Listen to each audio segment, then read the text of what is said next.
da existência de Deus, os seus atributos. Então a gente vê que logo nas primeiras perguntas do Livro dos Espíritos, Kardec e toda a equipe do Espírito de Verdade vai trazer para a humanidade um conhecimento de Deus que transcende aquela forma antropomórfica que muito se vem trazendo há séculos, principalmente no Ocidente, que é a cultura judaico-cristã, daquele Deus que é um senhorzinho, né, de barba, ali sentado no trono, interagindo com a humanidade, como se nós fôssemos marionetes, e Deus está aqui, né, conosco. Alguns são seus preferidos, outros nem tanto. E aí a gente vai trazer também o espelhamento, quando a gente exterioriza as nossas condições ainda arraigadas à matéria, e a gente projeta isso no Deus. Então a gente vai trazer uma roupagem de um Deus que se vinga, um Deus que castiga, um Deus que sente ciúme. Tudo isso é interessante quando nós vamos lá no Evangelho, logo no primeiro capítulo, Não Vim Destruir a Lei, onde Kardec e os Espíritos vão trazer o conceito da primeira, da segunda e da terceira revelação. A gente vai observar o seguinte: quando Deus ele se manifesta para a humanidade através do judaísmo, que a doutrina ali caracteriza como a primeira revelação, a gente vai ver um Deus que está lá no Antigo Testamento, que é nada mais, nada menos que a Torá, né, o Pentateuco de Moisés, a Torá, a Talmud lá do judaísmo. Gênesis, Deuteronômio, Êxodo, Levítico e Números são os 5 livros de Moisés, né? E depois os profetas, enfim. A gente vai ver que Deus ele traz uma roupagem, né?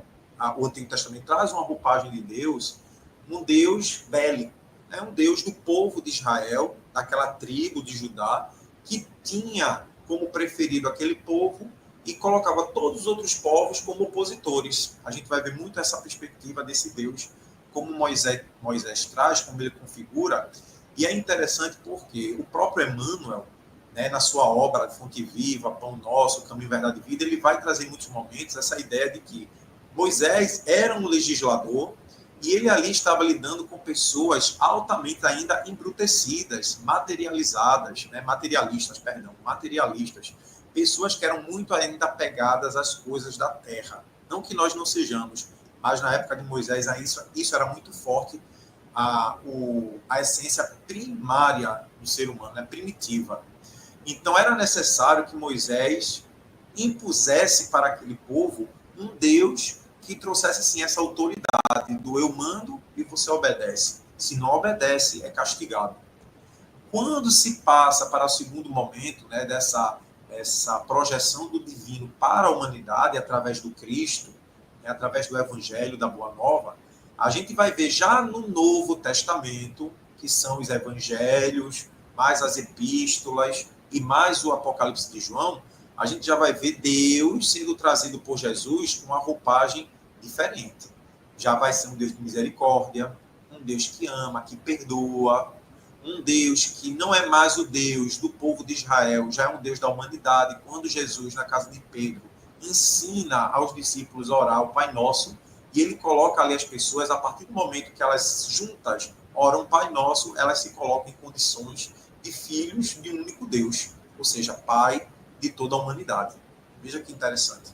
Já muda a roupagem.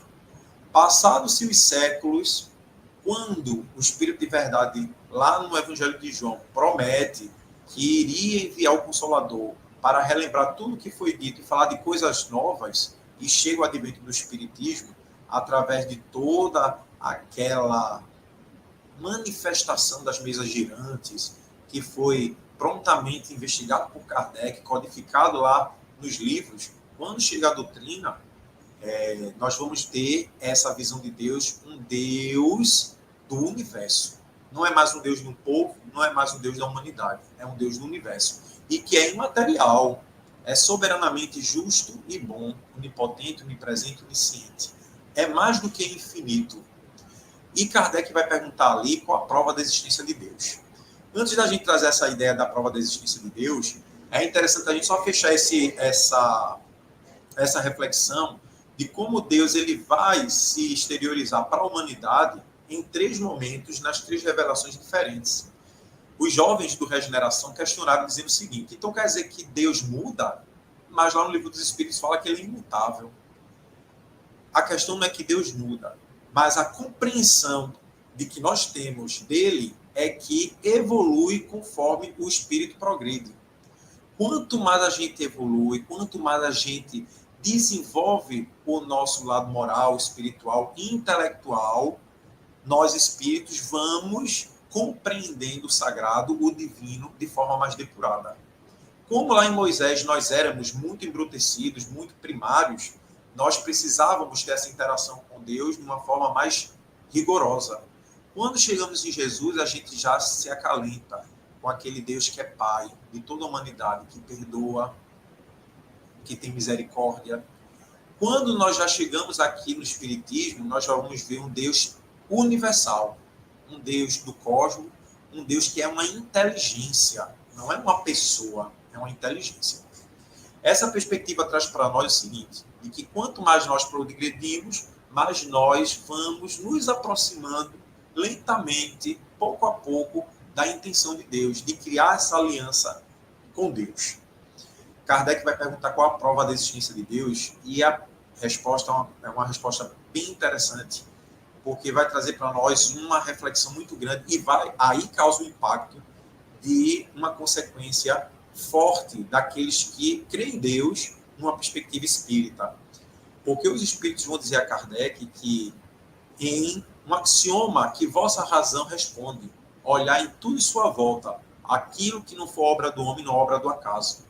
Nós vamos ver um universo que se expande a cada segundo, um universo onde possuímos mais de 100 bilhões de galáxias, cada galáxia com mais de 200 bilhões de sistemas solares, cada sistema solar com sóis infinitos, com planetas orbitando esses sóis, e nós vamos ver que tudo isso funciona harmonicamente por acaso. Nossas células, nossos neurônios, a gravidade que nos prende ao solo da Terra, se fosse 0,10% a mais ou a menos, nós sairíamos flutuando, seríamos esmagados pela força da gravidade. Tudo isso é um acaso? Quando uma célula masculina se encontra com a célula feminina e dentro do ventre da mãe aquele ser começa a ser desenvolvido, célula a célula, membro a membro, seria um acaso? Então a nossa razão, quando olhamos os oceanos, as florestas, os desertos, quando olhamos a natureza, os animais, quando nós nos vemos como essência criadora de Deus, nós observamos que não existe o acaso. Existe sim uma inteligência que orquestra tudo e todos. E isso é o que nos faz ter essa razão de acreditar que Deus é essa inteligência suprema de todo o universo. Todo esse conceito de Deus traz para nós consequências importantes. Primeiro, a gente vai ver Deus não mais apenas como a nossa projeção dos sentimentos e paixões inferiores. A gente vai ver Deus transcendente a isso. E nós não vamos querer fazer Deus a nossa imagem e semelhança, mas nós vamos nos esforçar diariamente para sermos imagem e semelhança de Deus, que é soberanamente justo e bom, todo misericórdia, bondade, fraternidade, tudo isso que a gente vê no livro dos Espíritos. Outra coisa que é interessante, quando nós percebemos que Deus ele vai se manifestar para a humanidade em povos e culturas diferentes, nós desenvolvemos o senso de respeito à diversidade religiosa. Porque eu não vou ter como atacar um irmão católico, um irmão evangélico, um irmão judeu, porque na minha perspectiva espírita, Deus não é um Deus do espiritismo. Deus é um Deus da humanidade. Que de tempos em tempos, como nós observamos aqui, nas épocas das revelações, Deus vai se fazer perspectivo para a humanidade de acordo com o tempo e com a cultura daquele povo. Então não existe certo e errado. Existe a manifestação de Deus para a humanidade de acordo com o processo evolutivo de cada um. E o importante é que cada um de nós estejamos conectados com Deus de acordo com o nosso entendimento. Não é isso que Jesus orienta quando ele resume todas as leis e os profetas em 2 mandamentos. Amar a Deus sobre todas as coisas, de toda a tua alma, todo o teu coração e todo o teu entendimento, e ao próximo como a ti mesmo. Por falar nisso, quando nós formos pegar a carta de Paulo, o apóstolo, aos Coríntios, e Paulo diz nessa carta que é impossível amar a Deus e odiar o próximo. Porque não existe, não tem sentido, não há razão nós amarmos o Criador e odiar, perseguir e destruir a criação. Aí é quando a gente faz aquele link de quando Kardec pergunta qual a prova da existência de Deus. Olhar em tudo em sua volta, que não é obra do homem, também não é obra do acaso. Quando o apóstolo Paulo diz que nós não temos como amar a Deus, que é o Criador, e odiar a criação, nós vamos perceber algo extraordinário.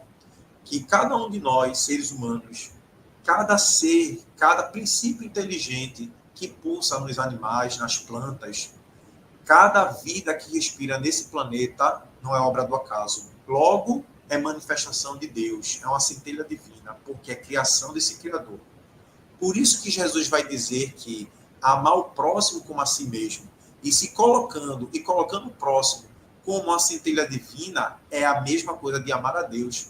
Por isso que Paulo fala que não tem como amar a Deus e odiar o próximo, porque nós somos a prova viva da existência de Deus. Isso muda a perspectiva total da nossa interação com a humanidade. É como se a gente enxergasse uma centelha de Deus em cada um daqueles que cruzam nosso caminho. Desde aquela pessoa mais agradável, evoluída, que ajuda o próximo, até aquele irmão e aquela irmã que muitas vezes se encontram no caminho da inferioridade, do crime. É importante a gente ter esse olhar mais abrangente e entender que nós não somos só o hoje, nós somos uma construção do que vem, do que nós somos e do que nós seremos. Por isso a importância e a consequência de ser espírita nessa perspectiva de Deus, de ter esse olhar. A gente vai olhar tudo na vida como manifestação de Deus. Então, o meu próximo é um reflexo de Deus. A natureza é um reflexo de Deus. Eu sou um reflexo de Deus. A perspectiva muda. A consequência disso, eu tenho respeito para com o meu próximo, eu tenho senso de cuidado, de zelo para comigo mesmo, para com o outro, para com o planeta ao qual eu estou vivendo, que está servindo de atual morada para nós nessa encarnação. E existe uma ideia de amor. Eu não me relaciono mais com Deus pelo medo de ser castigado. Eu me relaciono com Deus porque Ele é esse Pai amoroso que me acolhe, que me dá essa oportunidade e que permite que, através da reencarnação, eu possa continuar evoluindo e interagindo com todos aqueles que caminham comigo. Daí a gente faz esse link com o segundo ponto da reencarnação.